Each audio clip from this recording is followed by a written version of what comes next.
সুপ্রিয় দর্শক, আপনাদের ভালোবাসায় আসলাম এক অসহায় মেয়ের কাছে। আমরা শুনবো তার জীবন কাহিনী। আসসালামু আলাইকুম।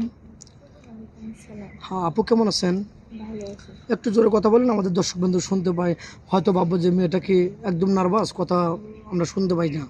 তো যাই হোক, আপনার নাম? সাথে। আপনার দেশের বাড়ি কোথায়?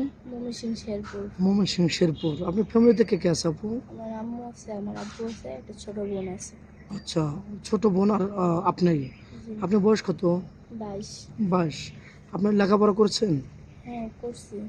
কতটুকু লেখাপড়া করছেন? 8 পর্যন্ত করছি। ক্লাস 8 পর্যন্ত। আর ইচ্ছা জাগে নাই যে লেখাপড়া করি? আছে, লেখাপড়া মোট আছে, কিন্তু আমার আব্বু তো গরিব, এই জন্য পড়াইতে পারে না। ও মানে একদম দরিদ্র তোমার আব্বু, মানে সামর্থ্য নেই যে তোমাকে লেখাপড়া করাবেন।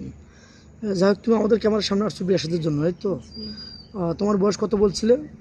22 বছর। কত বছর বয়স হলে তোমার সাথে ম্যাচিউরড হবে মনে করো? 30, 40, 50, 45? হ্যাঁ। 40, 45 হলে তোমার কোনো আপত্তি নেই? না।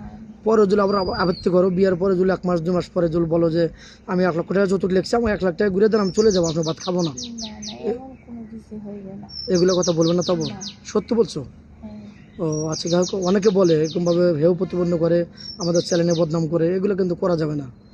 তো যাই হোক, কোনো প্রবাসী ভাই তোমাকে বিয়ে সিদ্ধ করে যদি তোমাকে নিয়ে বাইরে যেতে চায়, 2-4-5 বছর পরে আসবে, তোমার আম্মু আব্বুকে বাধা দেবে কিনা? না, আমার আম্মু আব্বু বাধা দিবে না, কারণ আমার সুখ আমার আব্বু আম্মু ইচ্ছা।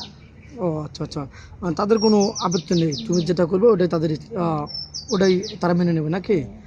সে যাই হোক, কোনো ভাই বাংলাদেশে যে কোনো ভাই তোমাকে বিয়ে সাথে করলো,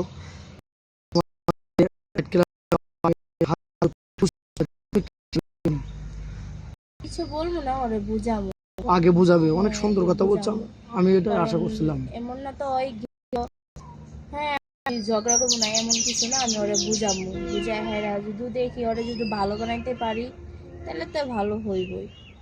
ও মানে আগে আগে আপনি আপনার চেষ্টা আপনি চালিয়ে যাবেন, এই তো? হ্যাঁ। প্রথমে তো বলবেন না যে তুই নষ্ট বা ঝগড়াবাটি করে চলে যাবেন না তো, আগে মানুষকে বুঝাবেন, এই তো? মানুষ ভুল করে, আবার সংশোধন করারও সিস্টেম আছে নাকি? অনেক সুন্দর কথা বলছেন, কথাটা আমার খুব ভালো লাগছে। যে আগে আপনি বুঝাইতে হবে, মানুষ ভুল পথে যেতেই পারে, না বুঝে তাকে বুঝা পথে আনতে হবে নাকি? সুন্দর কথা বলছেন, খুব ভালো লাগছে। তো যাই হোক, ভিডিওটা লং করতে চাচ্ছি না, কারণ 2-4-5 মিনিটের মধ্যে কারোর জীবন গল্প শেষ করা যায় না, অনেক বড় জীবন। তো আপনি তো ফোন নাম্বার নাই নাকি? ফোন কিনেছেন আদৌ? ফোন কিনেননি? মেয়েটার কোনো ফোন নেই, মেয়ে আজও ফোন কিনেনি, আর চলাটাই খুব কঠিন।